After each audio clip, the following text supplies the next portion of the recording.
ಸಂವಿಧಾನಕ್ಕೆ ನೀನೆ ಶಿಲ್ಪಿಯು ದಾರಿದೀಪವು ನೀನೆ ಕಲಿಸಿಕೊಟ್ಟೆ ಸಮಾನತೆಯನು ಏಕತೆಯನು ರಾಷ್ಟ್ರ ಸಂವಿಧಾನಕ್ಕೆ ನೀನೆ ಶಿಲ್ಪಿಯು ನೀನೆ ಕಲಿಸಿಕೊಟ್ಟೆ ಸಮಾನತೆಯನು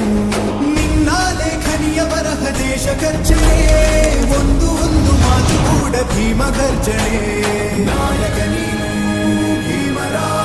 ಮಹಾನಾಯಕ ನೀನು ಭೀಮರ